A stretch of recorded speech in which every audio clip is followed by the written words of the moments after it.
திரு. புஷ்பா தங்கதுரை அவர்கள் எழுதிய கிரைம் நாவல் காதல் அல்ல காதலி, பகுதி 1. கேட்கலாமா? அத்தியாயம் 1. பிரபல துப்பறியும் இன்ஸ்பெக்டர் சிங் 9 மணிக்கு ஆபீஸில் நுழைந்தார். அன்று முக்கியமாக பல விசாரணைகள் நடத்த வேண்டும். நினைக்கும் போதே மலைப்பாக இருந்தது. நாற்காலியில் அமர்ந்தார். திடீரென்று சிங் தமது காலடியில் பூமி நடுங்குவதை உணர்ந்தார். ஜன்னல்கள் கிடுகிடுத்தன, கதவுகள் ஆடின, தரை மிடுமிடுவென்று சத்தமிட்டது. நிலநடுக்கமாக இருக்கும் என்று நினைத்துக் கொண்டார். சிங் தமது ஃபைல்களை பிரித்தார். அப்போது டெலிபோன் அடித்தது. கமிஷனர் மதனகோபால் பேசினார். ஒரு பெரிய விபத்து நேர்ந்திருப்பதாகவும் டேலர்ஸ் ரோட்டில் தம்மை சந்திக்கும்படியும் அவசர செய்தி கொடுத்தார் அவர். உடனே எழுந்தார் சிங். வெளியே விரைந்தார். ஜீப்பில் ஏறினார். சாலை வந்ததும் இருபுறமும் ஆவலாக பார்த்தார். கட்டடங்கள் கட்டுக்கோப்புடன் சீராக நின்றன. ஜீப் பறந்தது. ஒருவேளை டேலர்ஸ் சாலையில் மட்டும் ஏதாவது நடந்திருக்குமா? வழிகளை கவனித்துக் கொண்டு போனார். சுபாஷ் சிலையை தாண்டி ஐஎன்ஏ ரோட்டில் நுழைந்தபோது அவருக்கு மூக்கு வியர்த்தது. முன்னால் ஒரு தீயணைப்பு வண்டி குய்யோ முய்யோ என்று சத்தம் போட்டு ஓடியது. அதை அடுத்து ஒரு போலீஸ் வேன் சிட்டாக பறந்தது. டேலர்ஸ் சாலையை அடைந்ததும் தான் ஒரு திடீர் திகில் அவர் மனதில் ஏறியது. திருப்பத்தில் கூடிய ஏராள ஜனத்திரளை போலீஸ் வேலியிட்டிருந்தது. சாலைக்குள் பார்வையை வீச தூரத்தில் ஏற்கனவே வேன்களும் சிப்பந்திகளும் பெரிய அளவில் கூடியிருப்பது தெரிந்தது. சாலையின் இருபுறத்திலும் போலீசார். ஜீப் மெதுவாக ஊர்ந்தது. எல்லோரும் சிங்கை ஒரு மாதிரி பார்வை பார்த்தார்கள். இதென்ன, புகையா தூசியா? அவரது ஜீப் அங்கே கிட்டத்தட்ட நடு மத்தியில் நின்றது. சிங் ஜீப்பில் இருந்து குதித்தார். அந்த நெடி அந்த கணத்தில் அவருக்கு புரிய வைத்தது. எல்லோரும் போலீஸ் சிப்பந்திகள் தான். ஒரே இயக்கமாக வேலை செய்து கொண்டிருந்தார்கள். சிதறி கிடக்கும் இடிபாடுகளுக்கு இடையே சிங் எச்சரிக்கையாக கால்களை வைத்து சென்றார். கமிஷனர் முகத்தை தேடி அங்குமிங்கும் பார்த்து செல்ல திடீரென்று அந்த காட்சி அவரை நிறுத்தியது. வரிசையாக இருந்த பலமாடி கட்டடங்களில் ஒன்றை காணவில்லை. சட்டென்று தெரிந்த அந்த இடைவெளி வழியே நீல வானமும் ஒரு துணுக்கு மேகமும் மௌனமாக தெரிந்தன. ஒரு கணம் உடல் சில்லிட்டது அவருக்கு. ஐயோ, இங்கே ஒரு 5 மாடி கட்டிடம் நின்று கொண்டிருந்ததே, அது மறைந்து விட்டதே. சிங் என்று ஒரு குரல். கமிஷனர் மதனகோபால் ஒரு கும்பலில் இருந்து கழன்று வந்து கொண்டிருந்தார். அவசரமாக வந்தார். கவலையாக இருந்தார். சிங், என்ன நடந்திருக்கு பாத்தீங்களா என்று பதட்டத்துடன் கேட்டார். தொடர்ந்து ஒரு முழு 5 மாடி கட்டடம் அப்பளமா நொறுங்கி போச்சு. குண்டு வெடிச்சிருக்கு. என்ன குண்டு வெடிப்பா சார்? வெடிகுண்டா என்று சொல்லி சிங் முகத்தை திருப்பி கட்டிடம் இருந்த திசையை நோக்கினார். ஆமா சிங், வெடிச்சது கேட்கலையே உங்களுக்கு? பூமியே அதிர்ந்ததே, பூகம்பம் போல. சிங்குக்குள் அந்த கோரத்தின் பரிமாணம் மெல்ல மெல்ல மனதில் இறங்கத் தொடங்கியது. கட்டிடத்திற்கு 3 மைல் தள்ளி இருந்தது அவரது ஆபீஸ். அதுவரை அந்த அதிர்ச்சி கேட்குமானால் எவ்வளவு பெரிதாக அது வெடித்திருக்க வேண்டும்? கட்டிட வெளியை நெருங்கினார்கள். தவிடுபொடி ஆகியிருந்தது அந்த கட்டிடம். இதுவரை 12 சடலங்களை எடுத்து விட்டார்கள். ஒரு ஸ்ட்ரெச்சர் அப்போது குறுக்கே ஓடியது. கட்டிடம் இருந்த இடம் ஒரு குவியலாக இருந்தது. ரோடில் சேதாரம் சிதறி இருந்தது.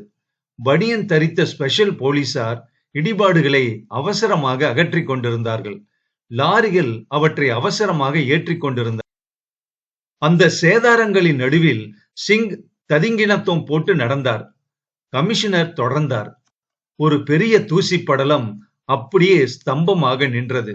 சுவாசத்தில் நெடித்தது. தீயணைப்புக்காரர்கள் அப்போதுதான் ஒரு பெரிய காங்கிரீட் பாலத்தை நகர்த்தி கொண்டிருந்தார்கள். அதன் இடுக்கில் கால்கள் அகப்பட்டவன், ஐயோ, என்ன கொன்னுருங்களே, என்ன கொன்னுருங்களே என்று கத்திக் கொண்டிருந்தான். ஒரு யூனிஃபார்ம் டாக்டர் அவன் அருகில் உட்கார்ந்து பதட்டத்தோடு இன்ஜெக்ஷன் கொடுத்து கொண்டிருந்தார். ஒரே இயக்கமாக அங்கே நிவாரண வேலை நடந்து கொண்டிருந்தது.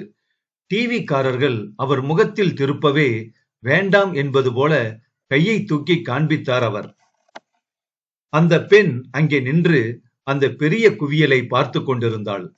அவள் கண்களில் இரு வைரத் துண்டுகள் மின்னின. சுடிதார் தரித்த அவள் நாகரிகமாக நடந்து கொண்டாள். துக்கத்தை அடக்கி உள்ளே அழுகையை சமப்படுத்திக் கொண்டிருந்தாள். சிங் தமது துணை இன்ஸ்பெக்டர் லிங்கிடம் அந்த பெண்ணை அழைத்து வரச் சொன்னார். மெல்ல கால்களை பதித்து அவள் வந்தாள். சிங்கையும் அவளது அபார்ட்மெண்டாக அன்று காலை வரை இருந்த இடத்தையும் மாறி மாறி பார்த்தாள். இன்ஸ்பெக்டர் என்று தாபமாக அழைத்தாள். எங்க அம்மா உயிரோடு இருப்பாங்களா என்றாள் விசும்பலுடன். எந்த தளத்துல குடியிருந்தீங்க அம்மா? கீழ்த்தளத்துல. சிங்குக்கு தெரியும் அந்த பகுதி தவிடுபொடி ஆகிவிட்டது என்று. எனினும் அவளை ஆறுதலாக பார்த்து, உள்ள நிறைய இடைவெளி இருக்குதுமா, ஒருவேளை உங்க அம்மா தப்பிச்சிருக்கலாம். உன் பேர் என்னம்மா? நித்யா. குட். அங்க லிஸ்ட் எடுத்துட்டு இருக்காங்க பாரு, அவங்கள தொடர்பு வச்சுக்கோ, சரியா? திரும்பி அவள் போகும்போது லிங்கின் கண்கள் அவள் நடையில் லயித்தன. கடந்த 1 மணி நேரத்தில் 10 பேராவது அவரிடம் வந்து போய்விட்டார்கள்.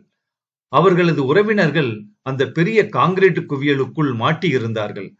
அவர்களது ஒரே கேள்வி, உயிரோடு இருப்பார்களா? சிங்கினால் என்ன செய்ய முடியும்? கவலைப்படாதீங்க, உள்ள பல பேர் உயிரோடு இருப்பாங்க. கடவுளை வேண்டிக்குங்க, நிச்சயம் தெரியும் சிங்குக்கு. இதுவரையும் சடலங்கள் தான் கிடைத்தன, உயிருடன் யாரும் கிடைக்கவில்லை. லிங் என்று லிங்கை கூப்பிட்டார் சிங். எஸ் சார் என்றார் லிங். இனிமே யாரையும் இங்கு விடாத. இல்ல சார். சிங்கின் பார்வை மீண்டும் இருபுறத்தில் இருந்த வீடுகளிலும் பட்டது. அண்டை வீடுகள் 2லும் கீழே கீறல் விட்டிருந்தது. வெடியின் பாய்ச்சல் அதுவரை போயிருக்கிறது. பல குண்டு வெடிப்புகளை பார்த்திருக்கிறார் சிங். இவ்வளவு விஸ்தாரமாக எங்கேயும் வெடித்ததில்லை. அதுதான் அவருக்குள் கவலை. வெடிகுண்டு வெளிநாட்டு சரக்காக இருக்கும், உள்ளூர் சரக்காக இருக்காது. பெரிய குடாகுடா சத்தம் கேட்டதும் திரும்பி பார்த்தார். 5 டன் கிரேன் வந்துவிட்டது. இனி நிவாரண வேலை விரைவாக நடக்கும். லிங்க் என்று கூப்பிட்டார். Yes sir. லிங்க் வந்தார். ஏதாவது முக்கியமாக கிடைச்சா உடனே எனக்கு போன் செய்யணும். Yes sir. சடலம் கிடைச்சாலும் சரி. Okay sir. இரவு சிங்குக்கு உறக்கம் இல்லை. முயன்றாலும் அடிக்கடி கனவு வந்தது. அடுத்த நாள் பேப்பர்கள் வீறிட்டு கத்தப் போகின்றன.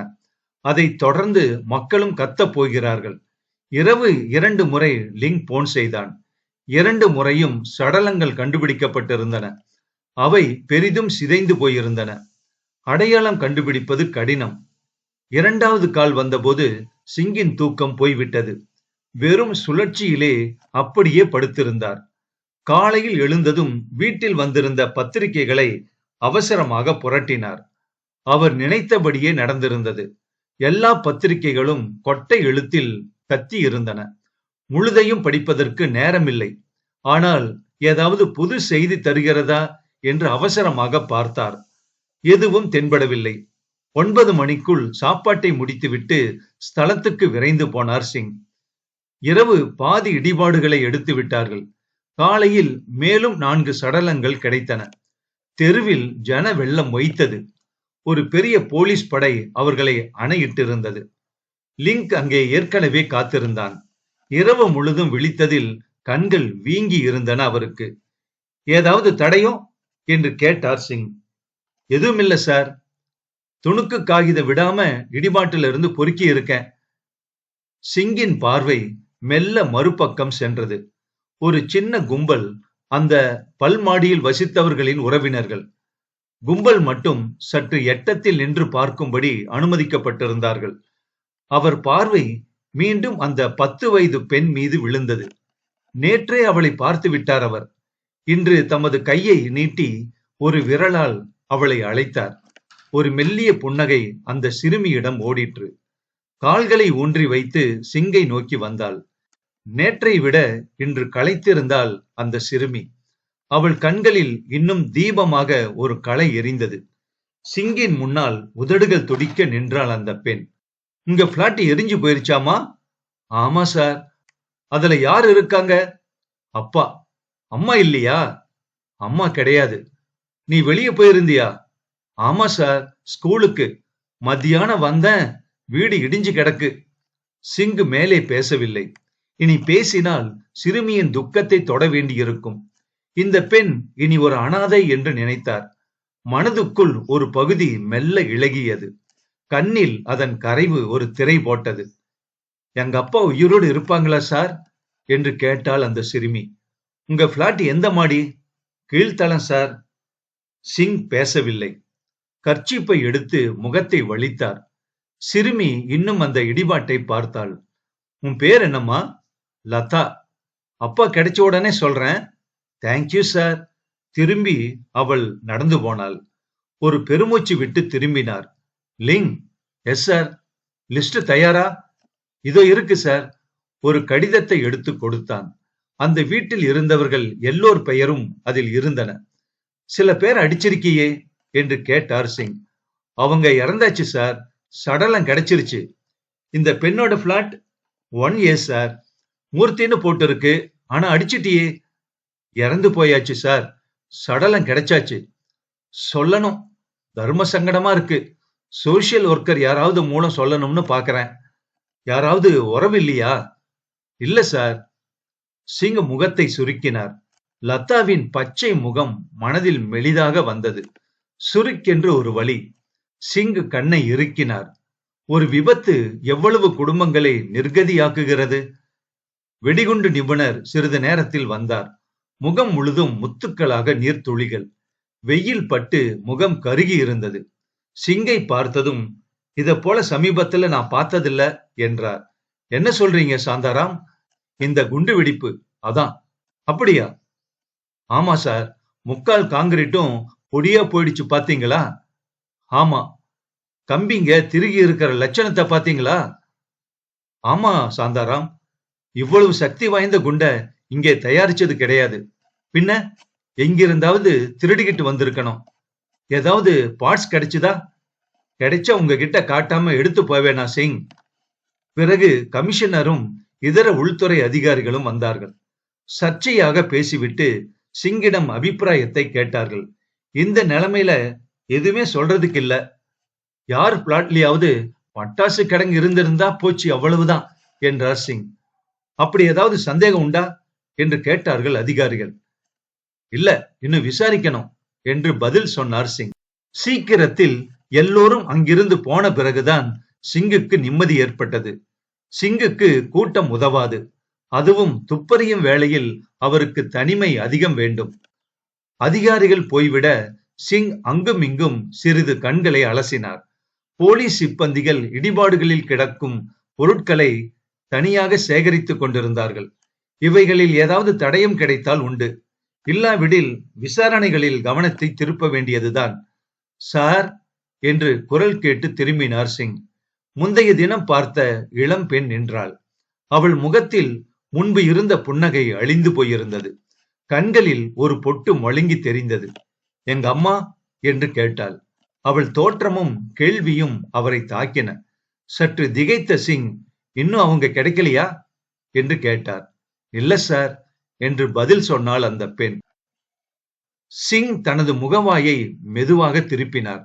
ஒருத்தரும் உயிரோடு கிடைக்கல சார். அவங்க இறந்திருப்பாங்களா? பரிதாபத்துடன் அந்த பெண் கேட்டாள். சிங் தனது பார்வையை தணித்தார். எப்பவோ நம்பிக்கை வைங்கம்மா. இன்னும் எடுக்க வேண்டிய இடிபாடுகள் நிறைய இருக்கே. சார், எனக்கு நல்லா தெரியும். அவங்க இறந்திருப்பாங்க. சிங் பதில் பேசவில்லை. அவங்கள கூப்பிட்டேன் சார், வராம இருந்துட்டாங்க. சட்டென்று தனது பார்வையை சிங் தூக்கினார். கூப்பிட்டியா? ஆமா சார், வெடிக்கிறதுக்கு முன்னாடி வெளியில கூப்பிட்டேன். வெடிக்க போறது உனக்கு தெரியுமா? ஏதோ நடக்க போறதுன்னு தெரியும். ஏன், சந்தேகப்படும்படி ஏதாவது நடந்ததா? இல்ல சார், எனக்கு ஒரு யூகம். சிங் அவள் கண்களை பார்த்தார். சமயத்துல ஏதாவது இப்படி எனக்கு தோணும் என்று பதில் சொன்னாள் அந்த பெண். ஓ, பிரமாதம். ரைட் சார், உங்களுக்கு தொந்தரவு கொடுக்க விரும்பல. திரும்ப நடைபோட்டு போனாள். லிங் சற்று தூரத்தில் அவன் கூலி ஆட்களை கவனித்துக் கொண்டிருந்தான். சிங் கூப்பிட்டதை கேட்டு ஓடி வந்தான். சிங் அதற்குள் பாக்கெட்டில் இருந்து லிஸ்டை எடுத்து பிரித்திருந்தார். கண்கள் துரு என்று ஓடின. வெடி வெடிச்சப்போ வெளியே போயிருந்தவங்க எல்லார் மேலையும் சந்தேகப்பட வேண்டியதுதான் தெரிஞ்சுதா? Yes sir. இந்த பொண்ணு போறாளே, யார் அது? நித்யா சார். அதுக்குள்ள பேரை ஊர் போட்டுட்டியே. லிங்க் நாக்கால் உதடுகளை வழுக்கினான். அவளை உடனே நீ கண்காணிக்கணும். Yes sir. 2 நாளாலும் பரவாயில்ல. சரியா? விடாம கண்காணிக்கணும். Yes sir.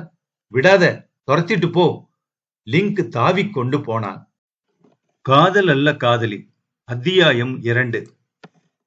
உனக்கு எப்படி தெரியும் என்று கேட்டாள் மகேஸ்வரி. பள்ளிக்கூடத்திற்கு அவள் புறப்பட்டிருந்தாள். ஆசிரியையாக இருந்தாள்.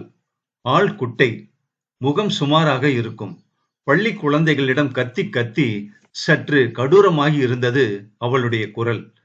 ஒரே ஒரு பிளஸ் பாயிண்ட், அவள் உடம்பை பார்த்தால் நல்ல அழகில் அளவுகள் கச்சிதமாக இருக்கும். கவர்ச்சியாக கூட இருந்தது. உனக்கு எப்படிம்மா யூகம் வருது? நான் தான் கடவுளை வேண்டிக்கிட்டு இருக்கனே, அவராதான் எனக்கு அந்த யூகத்தை உண்டு பண்றார். வீட்டில் இருக்கும் நகைகள், ரொக்கம் 10,000 ரூபாய் எல்லாம் அவள் பெட்டியில் இருந்தன. தவிர சில முக்கிய துணிகளை கூட நித்யா எடுத்து வைத்திருந்தாள். அப்படி செய்யும் போது அத்தை மகேஸ்வரி பதைத்து விட்டாள். திறந்த பெட்டியையும் அவளையும் மாறி மாறி பார்த்தாள். அவள் அதிசயம் அடங்கவில்லை. ஆமாத்த, நம்புங்க என்ன, இல்லாட்டி நான் மட்டும் வீட்டை விட்டு 9 மணிக்கே புறப்படுவேனா? அப்போ அம்மாவை ஏன் கூப்பிடல நீ? கூப்பிடாம இருப்பேனா அத்த? வெளியில அவளை இழுத்துட்டே வந்துட்டேன். அப்புறம் என்னாச்சு? உங்களுக்கு தான் தெரியுமே, அவங்க மெல்லதானே நடப்பாங்க. ஆமா, பின்னாடி நடந்து வந்தாங்க. வீட்டை விட்டு வெளியே வந்து தெருவுல நடந்து வந்தாங்க. நான் அவசரமா முன்னாடி போனேன். சரி, நான் அடுத்த தெருவுல திரும்பி போயிட்டேன். அப்புறம் சாலையில திரும்பணும். அம்மா வராங்களான்னு நான் திரும்பி பார்த்தேன். எனக்கு அதிசயமா போச்சு. அம்மாவை காணல. அப்புறம் அவ மெதுவா நடந்து வருவான்னு கொஞ்ச நேரம் நான் அங்கேயே காத்திருந்தேன். அம்மா வர காணோம். நேரம் ஆயிடுச்சு. பொறுமை இழந்து போய் நானே திரும்பி வந்தேன். அம்மா என்னானாங்க? அவங்க என்ன நினைச்சாங்களோ வீட்டுக்கு திரும்பி போயிருக்கணும். ஏதாவது விட்டுட்டு வந்திருப்பாங்களா? அப்படிதான் இருக்கணும் அத்த. துண்டு விட்டுட்டாங்கன்னு நினைக்கிறேன். அது கூட அவங்களுக்கு விடக்கூடாது. திரும்பி போயிருக்காங்க. ஒரே வெயிலா வேற இருந்துச்சு. என் சிநேகிதி வீடு அதே தெருவுல இருந்துச்சு. நான் அங்க உள்ள போயிட்டேன். அப்புறம் 2வது நிமிஷம் பயங்கர சத்தம். மாடி கட்டடம் நொறுங்கி விழுந்தாச்சு. அவள் குரல் மெல்ல அடைத்தது. கண்ணின் ஓரத்தில் ஒரு சொட்டு பளீர் என்று அடிக்க ஆரம்பித்தது. மறுகணம் கைக்குட்டையை எடுத்து அவள் விசும்ப ஆரம்பித்தாள். இந்தா இந்தா நித்யா, அழாதம்மா, இது விதி. அத்த என்றாள் நித்யா விசும்பிக் கொண்டு. என்னுடைய அம்மாவை காப்பாத்த முடியலையேன்னு நான் ரொம்ப வருத்தப்படுறேன் அத்த. அந்த பொண்ணு நல்லவ சார் என்றான் லிங்க். காலை 10 மணி இருக்கும். வெளியே சூடு மெலிதாக ஏறியது. சிங் மேஜை முன்னால் யோசனை செய்து கொண்டிருந்தார். லிங் வந்துட்டியா என்றார் சிங். Yes sir. ரொம்ப நாளாச்சே. 2 நாள் சார். நான் அந்த பொண்ணை தொடர்ந்து கண்காணிச்சுக்கிட்டு இருந்தேன். ஏதாவது விசேஷம் உண்டா? எதுவும் இல்ல சார். எல்லாரையும் போல நித்யா ஒரு குற்றமில்லாத பொண்ணு சார். சிங் எதுவும் பேசவில்லை. வின்சன் லெதர் கார்பரேஷன்ல வேலை பார்க்கிறா சார் அந்த பொண்ணு. ஓ என்று கூறிக்கொண்டு திரும்பினார். கம்பெனில நல்ல பேரு சார் அந்த பொண்ணுக்கு. நல்ல வேலை செய்யறா. சரி, கேரக்டர் எப்படி? ரொம்ப நல்லவன்னு எல்லோரும் புகழ்ந்து சொல்றாங்க. சிங் நாற்காலியின் கைப்பிடியை பிடித்தார். சரி, அவளுக்கு அந்த யூகம் எப்படி வந்துச்சு? அது ஒண்ணும் இல்ல சார். திடீர்னு ஏதோ நினைச்சிருக்கா, வெளியில போயிருக்கா, அவ்வளவுதான். அத அவ கொஞ்சம் பெருசுப்படுத்தி பேசுறா, அவ்வளவுதான் சார். சிங் தனது புருவத்தை நெரித்தார். வேற எதுவும் மர்மோ அல்லது அமானுஷம் இல்லையா? இல்ல சார். அவளுக்கு ஒரு காதலன் இருக்கா போல இருக்கு. அப்படியா? யாரு? தெரியல. நேரம் கொடுத்தா கண்டுபிடிச்சிடலாம். சிங் தமது கைகளை நெற்றியில் வைத்தார். கண்களை மூடிக்கொண்டு, லிங், அதை விட பெரிய சமாச்சாரங்கள்லாம் இப்ப வந்திருக்கு. உட்காரு. Yes sir. நாகசாமின்னு ஒருத்தன் அந்த பிளாட்ல இருந்திருக்கான். என்ஆர் நாகசாமி. Yes sir. தனியா தான் இருந்திருக்கான். விசாரிச்சதுல ஏதோ நடிகன், பாடகர்னு சொல்றாங்க. Yes sir. யார்கிட்டையும் அதிகமா பழகுனதில்ல. அவனை பத்தி எனக்கு சந்தேகம் வருது. முதல்ல இந்த விபத்து நேர்ந்தப்போ வீட்டுல இருந்திருக்கானா இல்லையான்னு தெரியணும் எனக்கு. லிங்கின் முகம் தீவிரமாகியது. சார், எடுத்த 32 சடலத்துல 2 அடையாளம் கண்டுபிடிக்காம இருக்கு இன்னும். 2ம் ஆண் தானா? 1 ஆண் சார், இன்னொன்னு செதஞ்சு போய் யாருன்னு தெரியல. ரைட். நாகசாமிக்கு சொந்தக்காரங்க யாரும் வரலையா? சார், மார்ச்சுவரியோட தொடர்பு வச்சுக்கிட்டு தான் இருக்கேன். 2 சடலத்துக்கும் யாரும் சொந்தக்காரங்க வரல. சிங் தமது பால் பாயிண்டை எடுத்து கீழே தட்டினார். பிறகு சட்டென்று எடுத்து அலமாரி பக்கம் சென்றார். கதவை திறந்தார். உள்ளே வரிசையாக அட்டை ஃபைல்கள் நின்று கொண்டிருந்தன. என் என்று போட்ட ஃபைலை வெளியே எடுத்தார். பக்கங்களை புரட்டி மேஜை முன்னால் வந்து அமர்ந்தார். ஆ என்றார் அவர். இந்த லிங்க், இங்க ஒரு சின்ன என்ட்ரி இருக்கு பாரு. லிங்க் பார்த்தான். நீ ஒன்னு செய் லிங்க். கமிஷனர் ஆபீஸ்ல கம்ப்யூட்டர்ல அவனை பத்தி தேடிட்டு வந்துரு. 12/9/1997. என்ஆர் நாகசாமி. வயது 33. உயரம் 5.6. இடது காது கீழே ஒரு மச்சம். மதுரை வட்டாரத்திலே 6 திருட்டு கேஸ். திருமங்கலம் ரயில் நிலையத்திலே அவனை பிடிக்க போன போது துப்பாக்கியை காட்டி மிரட்டி இருக்கிறான். தமிழ், தெலுங்கு, கன்னடம், ஹிந்தி பேச தெரியும் அவனுக்கு. கடைசியாக கோவில்பட்டி பெட்ரோல் பங்கில் வேலை. ரூ 1,00,000 எடுத்துக்கொண்டு ஓடிவிட்டான். கேஸ் பதிவாகி இருக்கிறது. ஆள் அகப்பட்டால் நெல்லை மாவட்ட போலீஸ் அதிகாரிக்கு செய்தி உடனே அனுப்பவும். லிங்க் அந்த காகிதத்தை துண்டித்து எடுத்துக்கொண்டான். கமிஷனர் ஆபீஸை விட்டு வெளியே கிளம்பிய போது அவனுக்கு ஆச்சரியம் தந்தது. அதற்குள் அந்த வீட்டு லிஸ்டை வைத்து ஒரு சந்தேக ஆசாமியை சிங்கு சுட்டிக்காட்டி விட்டாரே. 10 நிமிடத்தில் சிங்கிடம் காகிதத்தை கொடுத்தான். அவர் முகத்தில் எந்த சலனமும் இல்லை. நான் சொன்னேன் பாத்தியா என்று காட்டிக்கொள்ளவும் இல்லை. லிங், அந்த 2 சடலமும் பத்திரமா இருக்குல்ல? மார்ச்சுவரி குளிர்ல தான் இருக்கு சார். சரி. சிங் அதை கேட்டுவிட்டு மௌனமானார். லிங் காத்திருந்தான். அவர் யோசனைக்கு இடம் கொடுத்துவிட்டு அப்பால் உள்ள அறைக்கு சென்றான். போய் உட்கார்ந்திருக்க மாட்டான். உடனே அழைப்பு வந்தது. லிங் என்று குரல் கேட்டு திரும்பி வந்தான். தெற்கு பிராந்திய டிஐஜிக்கு இந்த கடிதத்தை ஃபேக்ஸ்ல அனுப்பி நாகசாமி போட்டோ அவசரமா தேவைன்னு சொல்லு. எஸ் சார், ஃபேக்ஸ்ல உடனே அனுப்ப சொல்லு, அவசரம் என்றார் சிங். இந்த நாவல் அடுத்த பகுதியில் தொடரும்.